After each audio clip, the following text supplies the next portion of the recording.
Hi friends, கதை கேட்கலாம் by Sudha Suresh சேனலுக்கு உங்களை அன்புடன் வரவேற்கிறேன். பேசிக்கொண்டிருப்பது நான் எழுத்தாளர் சுதா சுரேஷ்.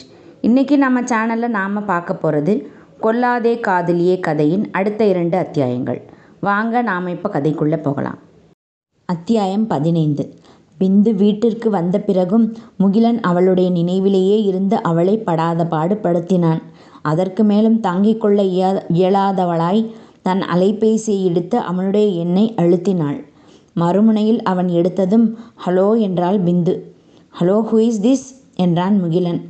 பிந்துவிடம்தான் முகிலனின் எண் இருந்தது. ஆனால் முகிலன் அவளுடைய எண்ணை அவனும் கேட்கவில்லை, பிந்துவும் தரவில்லை.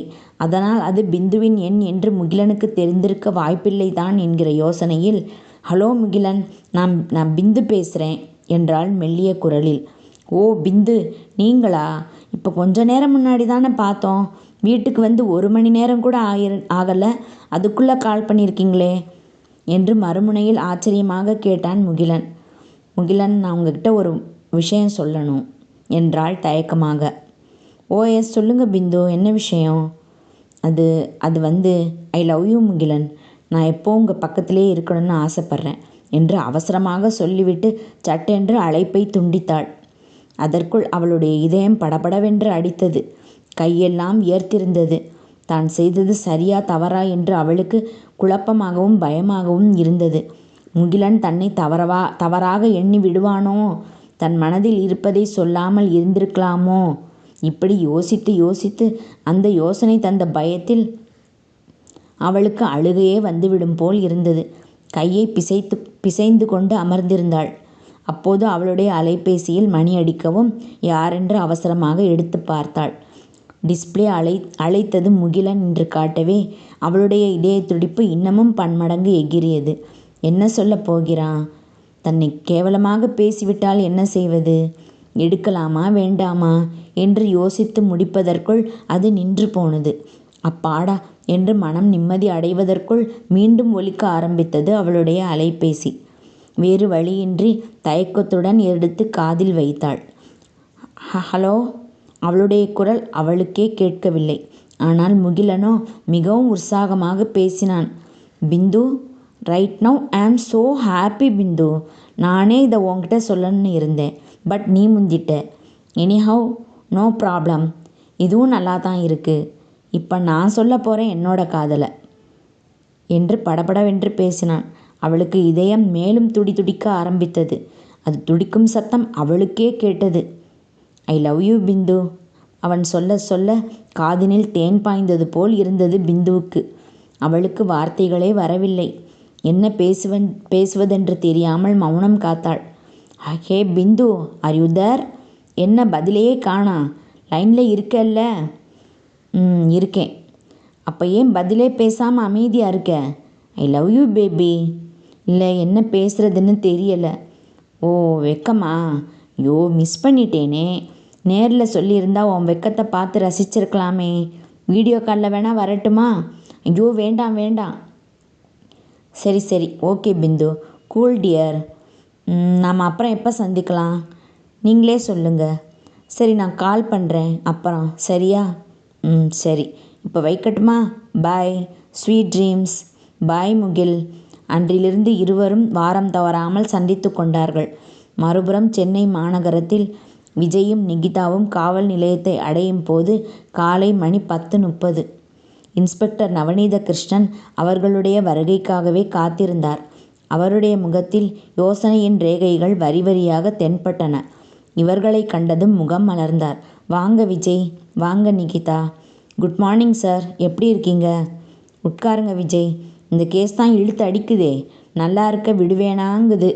திரும்பின பக்கம்லாம் சிக்கல் தான். இருவரும் தங்களை அங்குள்ள இருக்கைகளில் பொறித்து கொண்டார்கள். ஏன் சார், என்னாச்சு? அந்த ஃபிங்கர் பிரிண்ட்ஸ் என்னாச்சு சார்? ஏதாவது கிடைச்சதா? நாம் எதிர்பார்த்ததை விட ஜகஜால கில்லாடியாக இருக்கான் விஜய் அந்த கொலைக்காரன். ஃபிங்கர் பிரிண்ட்ஸ் ஒரு இடத்துல கூட கிடைக்கல. எல்லாத்தையும் அழிச்சிட்டானா என்னன்னு தெரியலை. ஓ அப்படியா சார்? அவனை எப்படி ட்ரேஸ் அவுட் பண்ணி எப்படி பிடிக்க போகிறோன்றதே தெரியலையே. அதுக்கு என்கிட்ட ஒரு ஐடியா இருக்குது சார். சொல்லுங்கள் விஜய், அது என்ன ஐடியான்னு உடனே மிகுந்த ஆர்வமாகிவிட்டார் இன்ஸ்பெக்டர். அது அவர் குரலிலேயே தெரிந்தது. அதுக்கு முன்னாடி இன்னொரு விஷயம் சொல்லணும் சார். நடந்த அத்தனை கொலைகள்லையும் என்னென்ன மேட்சிங் இருக்குன்னு பார்த்தோம். ஆனால் ஒன்று மட்டும் யாருமே கவனிக்கலை. ஓ அப்படியா விஜய், என்ன அது? கொலைகாரன் சரியாக 4:30 மணிலேருந்து 5 மணிக்குள்ளே என்டர் ஆகியிருக்கான் எல்லாத்துலேயுமே. உள்ளே போன அரை மணி நேரத்தில், அதாவது 5லேருந்து 5:30க்குள்ளே கொலை நடந்திருக்கு. ஓ, இப்போ நான் அடுத்த விஷயத்துக்கு வர்றேன் சார். நானும் நிகிதாவும் சேர்ந்து இந்த கேஸை இன்னும் நல்லா கம்ப்ளீட்டாக ரீட் பண்ணி பக்காவாக ஒரு பிளான் போட்டு வச்சுருக்கோம் அந்த கொலைகாரனை பிடிக்க. குட் விஜய், சொல்லுங்கள். ஆனால் அது எந்த அளவுக்கு ஒர்க் அவுட் ஆகும்னு தெரியலை சார். நோ ப்ராப்ளம் விஜய், எப்படி இருந்தாலும் செயல்படுத்தி பார்க்க வேண்டியதான். எப்படியாவது அந்த 20வது கொலையை நடக்காமல் நம்ம தடுக்கணும் விஜய். அதுக்கு நாம் எந்த முயற்சி வேணாலும் செய்யலாம். ஆமாம் சார், நீங்கள் சொல்கிறது ரொம்ப சரி. அதாவது இதுவரைக்கும் 19 கொலை நடந்திருக்கு. அதில் இந்தியாவுக்கு வெளியே 3 கொலை. மற்றது எல்லாமே நம்ம இந்தியாவில் தான் நடந்திருக்கு. அதில் நடந்த கொலைகள் எல்லாமே நம்ம நாட்டில் உள்ள பெரிய பெரிய நகரங்களில் தான் நடந்திருக்கு. அதில் மிச்சம் உள்ளது மும்பை மட்டும்தான். ஸோ அடுத்த கொலை அங்கே நடக்கிறதுக்கு தான் சான்சஸ் ரொம்ப இருக்குது. நம்ம கான்சன்ட்ரேஷன் ஃபுல்லாக இப்போ நாம் அந்த நகரத்தில் தான் வைக்கணும். எக்ஸலண்ட் விஜய், நீங்கள் சொல்கிறது சரியாக இருக்க 100% வாய்ப்பு இருக்குது. மேலே சொல்லுங்கள். நாம் அங்கே இருக்கிற 20 வயது பெண்களோட லிஸ்ட்டு எடுக்கணும். கொஞ்சம் கஷ்டம்தான், ஆனால் இந்த கம்ப்யூட்டர் காலத்தில் முடியாதது எதுவுமே இல்லை. தென் அந்த 20 வயசு பெண்களுக்கு என்றைக்கு பர்த்டேன்னு ஒரு லிஸ்ட்டு ப்ரிப்பேர் பண்ணணும். அந்த லிஸ்ட்டில் இருந்து பர்த்டே அன்னைக்கு அவங்கவங்க பிறந்த நாளை கொண்டாட யார் யார் பார்ட்டி ஹால் புக் பண்ணியிருக்காங்கன்னு ஃபில்டர் பண்ணணும். அப்புறம் அவங்க எல்லாரோட வாட்ஸ்அப் நம்பர் கலெக்ட் பண்ணணும். அவங்க எல்லாரோட நம்பருக்கும் எழிலனோட ஃபோட்டோவை வாட்ஸ்அப்பில் ஷேர் பண்ணி அவனோட டீட்டெயில்ஸ் எல்லாம் சொல்லி வார்ன் பண்ணணும். யாருக்கும் தெரிஞ்சால் தகவல் கொடுக்க சொல்லணும். மேபி யாருக்காவது தெரிஞ்சிருக்க வாய்ப்பு இருக்குது. விஜய் தன் நீண்ட திட்டத்தை சொல்லி முடிக்கவும், வாவ் விஜய், சூப்பர் பிளான். கண்டிப்பாக இதில் அந்த கொலைகாரன் மாட்ட அதிக சான்சஸ் இருக்குது. ஸோ ட்ரை பண்ணுவோம் விஜய், உடனே வேலையை ஆரம்பிப்போம்.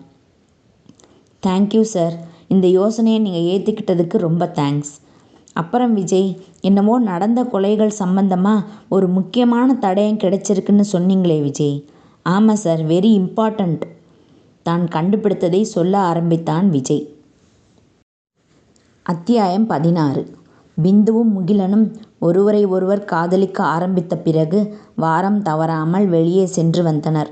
விடுமுறை நாட்களான சனி ஞாயிறுகளில் காலையில் வெளியே சென்றால் மதிய உணவை முடித்து கொண்டு வீடு திரும்புவதை வழக்கமாக்கி கொண்டனர்.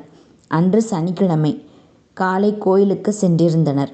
கூட்டம் அதிகமாக இருந்ததால் இறை வழிபாடு முடியவே மணி 12க்கு மேல் ஆகிவிட்டது. வழிபாடு முடிந்த பிறகு பிரகாரத்தை சுற்றிவிட்டு அங்கிருந்த ஒரு மரத்தடியில் வந்து அமர்ந்தனர். அப்புறம் பிந்து, சாமிக்கிட்ட என்ன வேண்டிக்கிட்ட? நாம் 2 பேரும் எப்போவும் இப்படியே சந்தோஷமாக இருக்கணும், சீக்கிரம் நமக்கு கல்யாணம் நடக்கணும், இதெல்லாம் தான் வேண்டிக்கிட்டேன் முகில். அதை தவிர எனக்கு வேற என்ன ஆசை இருக்க போகுது என்று சொல்லிக்கொண்டே பிந்து முகிலனின் தோளில் சாய்ந்து கொண்டாள். உன் பர்த்டே எப்போ பிந்து?